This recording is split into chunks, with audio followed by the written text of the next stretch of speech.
So I watch a lot of cool and interesting things, but I can never figure out how to make it interesting to anybody else, or how do I share this, or so I said, fuck it. I'm going directly to the source that I find so interesting. This guy's name is Brien Foerster. From the people I try to learn from via YouTube. This is my tour guide. The other person I learned from, Randall Carlson, he is a no bullshit, direct from the source information guy. Now, the reason why I call Brien my tour guide is because he's pointed out a lot that you'd have to be there and experience if he wasn't there articulating correctly what you should be looking for. Now, that's why I struggle sometimes on how to share this stuff. If you don't get the importance of what you're looking at here, how those blocks are clearly cut and man-made, that's not a natural formation, and that the cranes that would require for those to be moved and set in place as accurately and correctly would be as technologically impressive as the Saturn rocket to the moon. Meaning, we can't necessarily explain how this came to be. And a lot of what you're about to see, that is also the case. Speaking of case, here's some casing stones. So something that was pointed out in my first watch through of this video, I have seen this particular corner site. What's important about this site, and he blows over it really quick, I hope I catch it right here. So look at these straight lines right here where the bricks are folded. This is where the wall is flat, but that's not where the stones start, that where these are indented. This stone here, look at this outline, but it's bent to fit this wall, but only for like a 1/4 inch. How the fuck do you do that? Same is true down here. This big ass block right here is only bent right here in the corner and then goes back there. As if all these blocks were here first and they found the way to flatten it after the fact. How do you flatten already cut megalithic polygonal stones? Megalithic meaning big as hell. Polygonal means more than 4 sides. Here's your telltale sign. So this is not polygonal. It's just a 4. This is polygonal. How the fuck do you do this?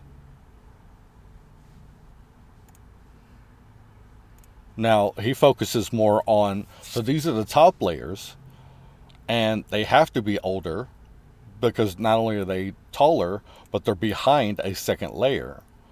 And this is something I wouldn't have noticed. There's a second layer of a bunch of shit we can't do. We couldn't do the first layer. How many generations of creators have come and gone with technology we just can't even comprehend or understand? He's showing the ground right here to show how those are megalithic stones. And getting those to fit perfectly would be just as difficult. Now, I believe this is our repair work.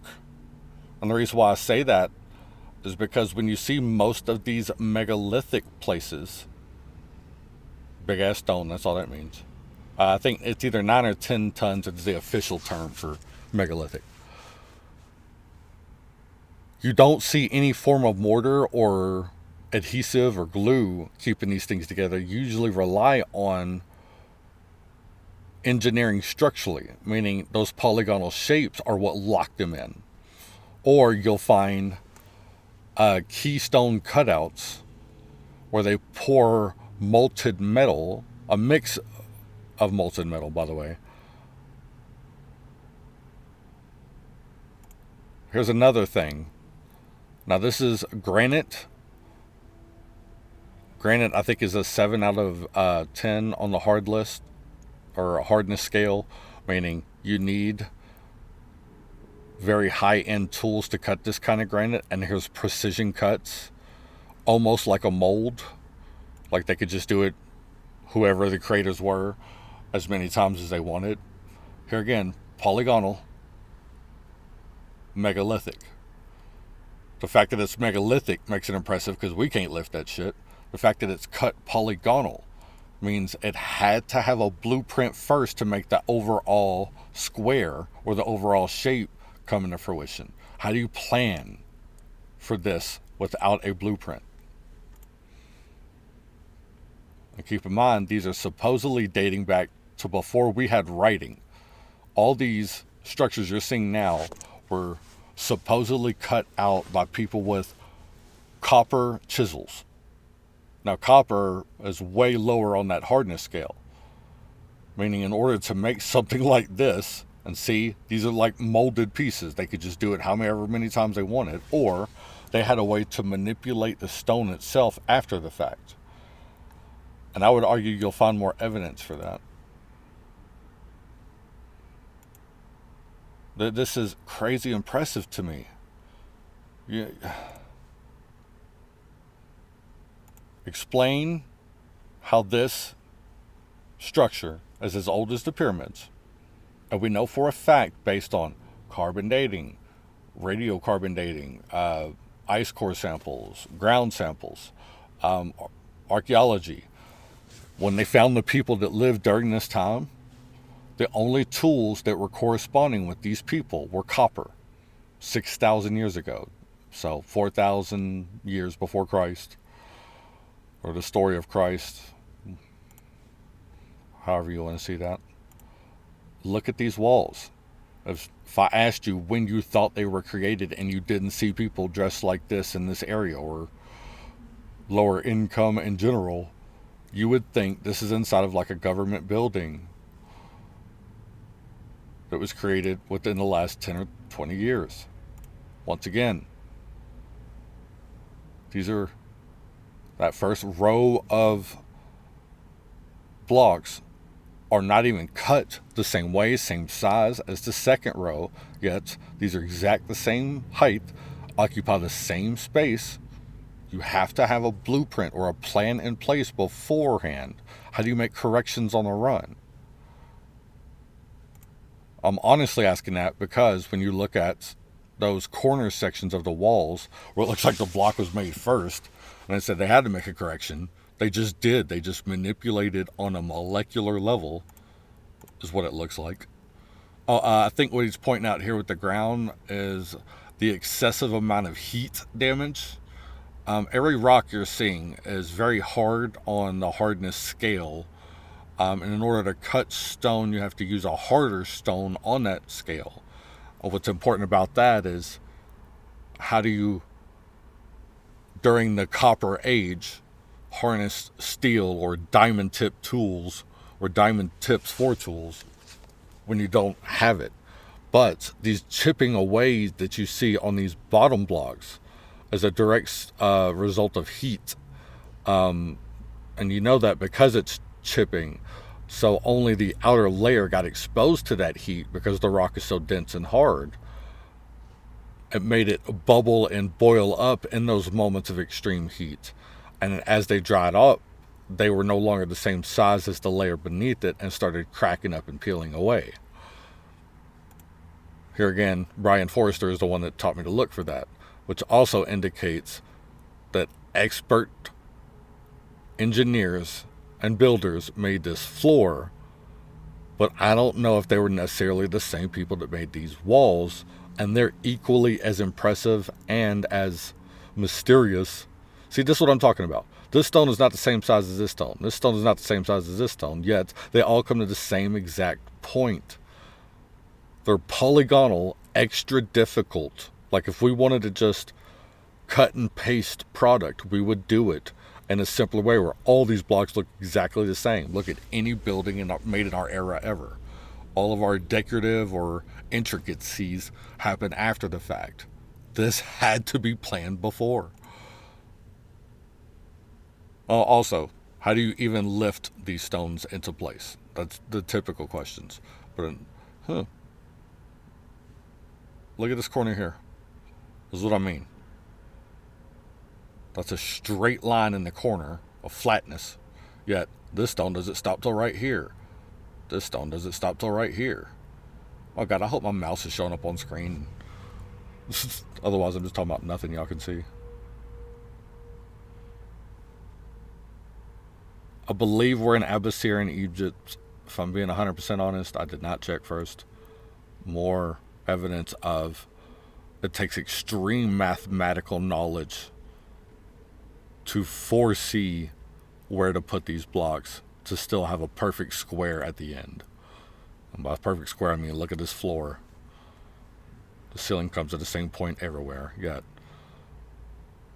the words they always use is you can't put a piece of paper in between this, and it's not because of mortar. It's because of placement, which means you have to cut and rely on your strategy of cutting the block to be so consistent and perfect that when you place it next to another block that's not made out of... That's Brien. Hey, Brien. What's good, Mr. Foerster? You have to be so consistent that when we go to place this block that's not even made out of the same size, some of them not even the same material, it's still going to fit. People that were more advanced than the highest end scientists you'll find at NASA or any technologically advanced person you've ever thought of, Michio Kaku, Neil deGrasse Tyson, all those people have only lived within the last 2,000 years. That's how long it took us to get from the wheel and the birth of agriculture to putting people on the moon, having stuff in orbit. Yet everything you're looking at here has existed for, by mainstream science, 6,000 years. We can't do this, guys. What you're looking at, polygonal structures. We can set an AI up to do this. We can set up our tools that are scientifically made to outthink us to draw up these kind of blueprints, and what they would tell you is the reason you do it this way is to make it earthquake proof, time proof. The materials that they chose to make all this stuff out of still exist because that was part of the intention. I think you're looking at echoes of catastrophe. The story of the Younger Dryas is the story of the Ice Age, story of the cavemen, our actual origin story. I say our, as in our time in the civilization, but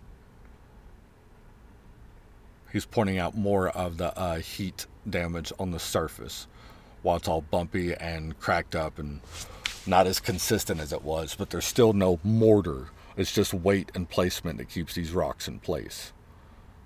I love how, as I said that, even I noticed potential for me being wrong. What is these in the cracks here that are perfect triangles? And if I'm wrong, I'm wrong. But yeah, I'm pretty sure he's pointing out the heat damage, the bubbling up of the rock on the surface. But these rocks, almost as if the creators saw the catastrophe coming that made those bubbles, these rocks are made out of stone that you can only harm the surface level. And all across the planet, we find things like this. Derinkuyu is an underground city in Turkey. Yeah, what a perfect example of polygonal. But look, a perfect square cut out of multiple rocks. Either they planned ahead when they cut these rocks to have this square here, or they had a way to cut a perfect square after the fact. He's also pointing out the multiple generations. Like, this is repair work you're seeing. We couldn't replicate the repair work. This is the original wall. But even those are polygonal, megalithic, and giant as fuck. But I think that repair work is what I meant by echoes of catastrophe. That was the first round of destruction that introduced the Younger Dryas. But that civilization was advanced enough to not only survive it. I think we're looking at the outer casing of the Sphinx, and the reason why I say that, Dr. Robert Schoch uses these as his example. This is water erosion. This is your more classic wind erosion. This is your more classic wind erosion, meaning the surface gets smoothed out, but it's smooth consistently, not in a direction. You can see where these things got smoothed and put together, but they're all in a direction downward, meaning whatever smoothed it had enough weight to go downward. The only way you get this is with rain erosion. These little channels here. Water always finds the path of least resistance. So the second there's a deeper channel, even though the entire surface may be flat because of the water, there's more stuff, there's more density on top of a shorter channel, and it digs in on that because it's the path of least resistance. So then it digs and digs and digs. The only way you could do this into bedrock is over thousands of years of rain or an excessively tall wall of water. Meaning, you either had thousands of years of regular rain or you had one really bad experience, which is what all the evidence points to of the Younger Dryas. I suspect the Sphinx, the pyramids, predate the Younger Dryas. And the reason why I say that, I've watched a video where they pointed out seashells and a lot of those building blocks. Here again, more weathering on the rocks of the Sphinx towards the top here. You see where they did reconstruction work on the outer side here. These smaller blocks. This is stuff we can do. This is Roman stuff. This is our civilization attempting to recreate. But the Sphinx itself was cut out of bedrock. They cut down. They used one rock, like we would do with like a clay, or like you ever seen somebody make art out of cheese or chocolate?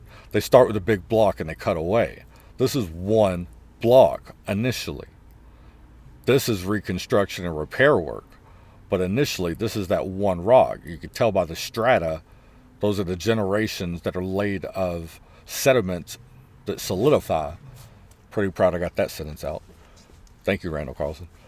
But that's how you know it's one rock. This is millions of years of development that got cut away. But the same is true with the outer casing of the Sphinx. Behind Brien here, that outer casing. Now, something that Brien always points out is you can always tell distinctive lines between an older older civilization because the building material is different. Hence why I was able to point out your Roman rocks on the ass of the Sphinx here, but towards the top here is all the original bedrock it was cut out of. These weren't blocks put together. This was manipulation of the fucking earth. These rocks didn't come from somewhere else. They had to get rid of this rock in order to create the Sphinx, which means all these blocks were used to create something else and or thrown away or blah, blah, blah. But for those that don't know, what you're looking at is the Giza Plateau. This is called the Giza Plateau. Directly in front of Brien Foerster, there's an entire regular-ass modern city.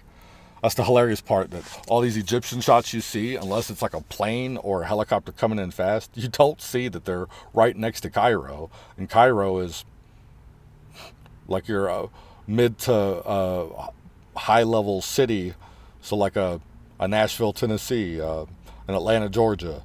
Like it's that level of populated and advanced. However, it's on a much lower plane of existence. There we go, perfect. In the background here, you see regular ass society.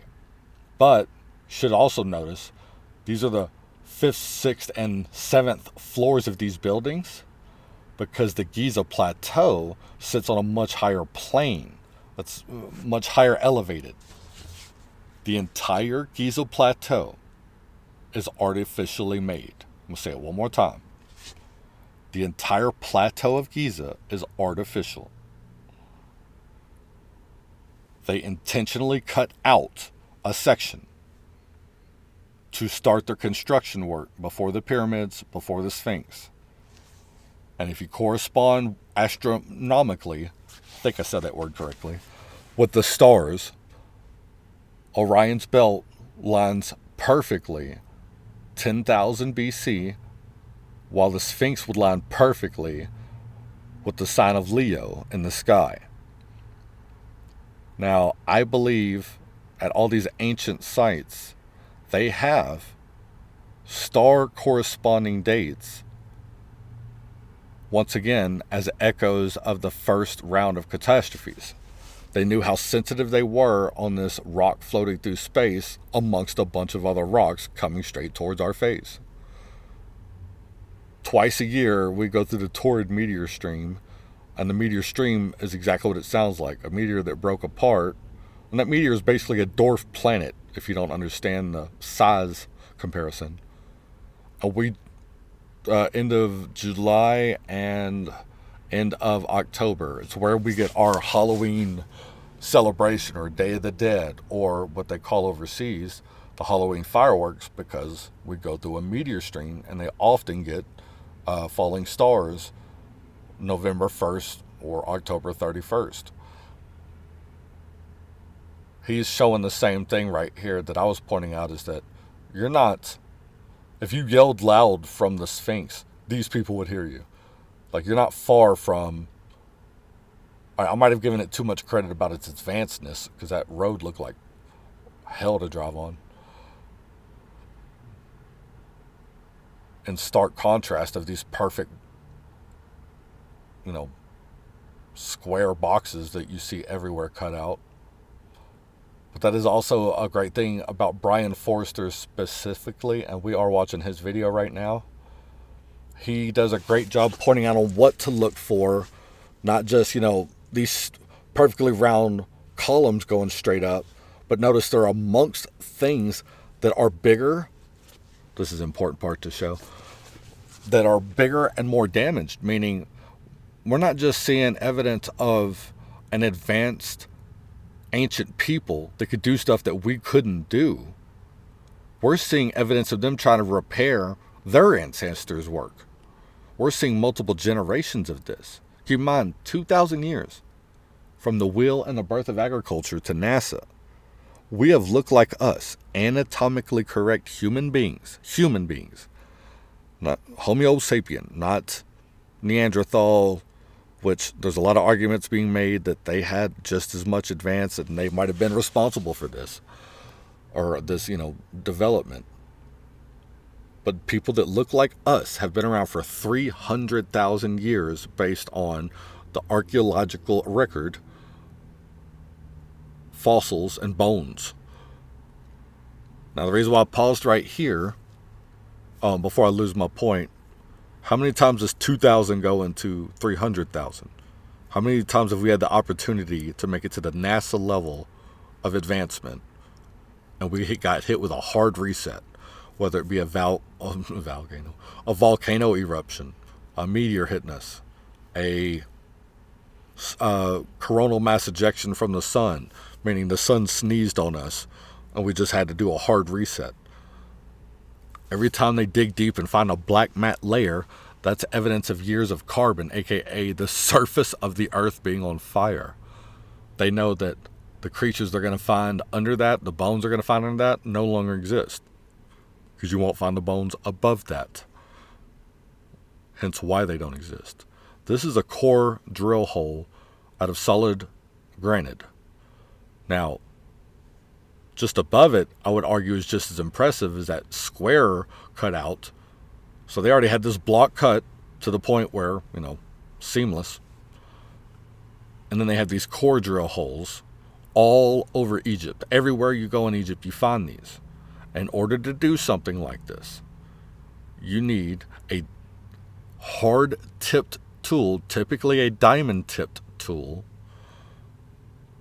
and a spherical, motorized, handheld machine to do this.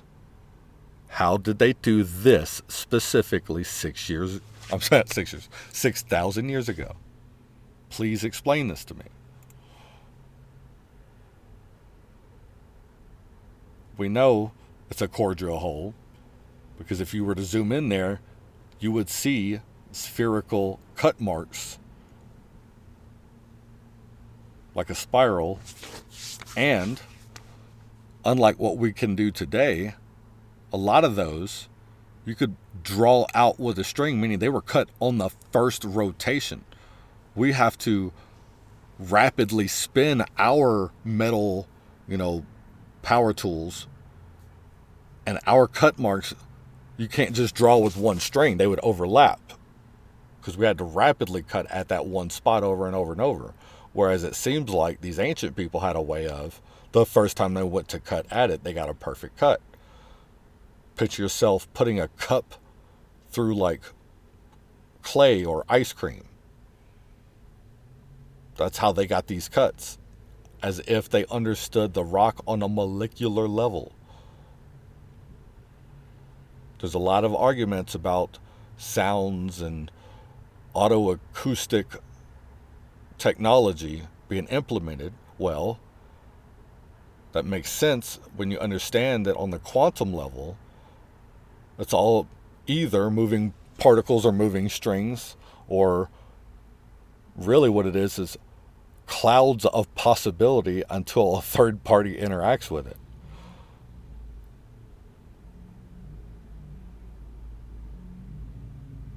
If you built a tool based on those principles, yeah, doesn't matter what you're trying to cut through, it's going to shape to how you can form it. Here again, how do you make this perfectly square hole amongst already perfectly cut blocks? How'd you make it stop right there? Like when none of the blocks involved were the same shape. Ooh, this is an important piece. So, megalithic, megalithic, megalithic, megalithic. Repair work. But how do we know that? Because these blocks can be managed by one person using their hands. There's not a goddamn thing else in here you can say that about. How do you do this? How do you lift this? Like after you cut this block, how do you flip it upwards and have it perfectly smooth up here with just your hands? That's not possible. See this curve here? It takes calculation, precision, geometry, and a purpose. Like why would you even want this curve here? What is the point of it? What else needed to be shaped like this for this curve to exist so that it would interact with? I don't know the answers to any of those questions, but I do know those questions had to be asked first before its creation. Otherwise, why is it created like that? Any single piece of these should be enough evidence. This block right here should be enough evidence to rewrite every fucking history book. Because every history book tries to tell you that civilization, meaning the beginning to technological advancement, started with the Sumerians or around their time. I am not an expert on any of this. I've just heard the same stories told over and over and over and over and over. I'm going to say that again. I'm not an expert with any of this. But they tell us that 6,000 years ago was when everything you'll ever see in any of these videos was created. So you mean to tell me we went from hunters and gatherers wearing loincloths and throwing spears and having and like bows and arrows. The very next day we woke up and cut perfect granite blocks out of bedrock. You know, that dense stuff that is so reliable that we could build anything on. Also, we had the ability to make these kind of curves and geometric shapes. Yeah, at the same time we were hunter-gatherers. Do you understand just the surface of the smoothness of this was not possible 6,000 years ago? This is a machine saw cut in the background of this. That is a saw cut. A tool that was hard enough to cut this, consistent enough to make that straight a line. See, there's multiple of them. That's a saw cut. And he's pointing out that same curve that I was just rambling about. But what's more incredible is a lot of this. Look at this fucking wall right here. How do you pre-predict a stone like this? Like, how do you, all right, guys, while you're quarrying that one stone, just I don't know, 5% before the furthest point of the right end of it. I need it to extend out, I don't know, 6 inches here with a slight fade down to 4 inches. But then, like, no, this is after the fact. They were able to manipulate the stone they already had in place to make this straight fucking line here in the corner.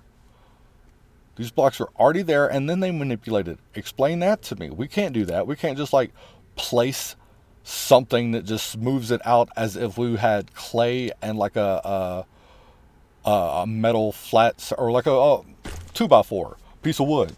You could do that in mud. Like, that's what this looks like. But they did it with granite, bedrock, 7 out of 9 on the hardness. How did they treat 7 out of 9 on hardness like we would treat mud, a 0.2 of hardness? They clearly had an understanding of basic material far advanced from us. And I think that was the whole point of their existence is, okay, guys, we just went through a giant catastrophe, but most of us survived, and the knowledge we should take from that is this could happen again easily. Easily it could happen again. So what are we going to do if and when it happens again to give the people a chance to not only exist and live afterwards, but strive? 12,500 years ago and 11,800 years ago. That's the Younger Dryas. I think that 12,500 years ago, I think that was the major solar event. So, like right here, they poured water on this rock just so you could see reflection off of it and see how smooth, how polished this rock is. But in perfect contrast, look at this rock wall behind it with the polygonal megalithic structures that has chips away off of it, as if it was exposed to a giant amount of heat, and this wet rock here was part of the repair work that came afterwards. I think this wall of heated rock, that's 12,800 years ago. This repair work were the survivors and providers of information that came through that first cataclysm. And as we would call them, blessed and lucky, no, they felt obligated. We need to give our civilization a chance. So let's keep the mathematics and everything we do as simple as possible. That's why it's all based on the stars. Meaning, even if you don't have a language to speak, a way to write, a way to read, you could correspond the knowledge of how this thing came to be, just based on basic units of measurement that you're going to stumble on anyway. You're looking at a bunch of petrified rock, and this is straight up just a sign of disaster, yet a smooth floor was clearly here, smooth walls. This guy's name is Yusuf. He is the source of knowledge that Brien Foerster relies on, that Randall Carlson, Graham Hancock. He comes from a long line of Egyptians that were no bullshit Egyptians. They're not buying this, it was all a tomb, it was all for religious purposes bullshit. He's like, no, we played in these tunnels as a kid. They sealed them up and started telling lies. This was a culture so far advanced from us. They knew how dumb we were going to be. They knew the pitfalls we were going to come across. And they did their absolute best to not only communicate with us through time. That's why it's all megalithic. It's so the stones stuck around till our time. These tours don't happen if they don't build them out of these structures. The level of catastrophe you see everywhere. What paper-based book is going to survive the same thing these stones did? What computer made out of metal magnets and slave labor is going to survive? So what information is going to be given to the next generation. That's why we're so far away from each other today. Farmers have a better chance of surviving an actual major catastrophe than any of your scientists. All of your scientists microwave their foods. Farmers might actually start a fire outside, kill the animal, hunt them down all day, skin the animal, start their own fire, and survive off natural resources. Let's pretend that's already happened. An entire civilization got exposed to just a little bit of actual nature. A rock falling from space, or, the sun sneezing, or a volcano saying, hey, how you guys doing? And it wiped the surface clean. The only people that did survive, they were in some caves. And there's evidence that they built caves seeing the disaster coming, which meant they had telescopes. They had potentially satellites in space. Potentially. There's no claim to that. Black Knight satellite. Look it up. What was that, subtle ghost? Get out of my car. We're going to end this video here. But this is Brien Foerster's video. And thank you if you took this journey with me. I'm John Martyr. We're getting beyond John.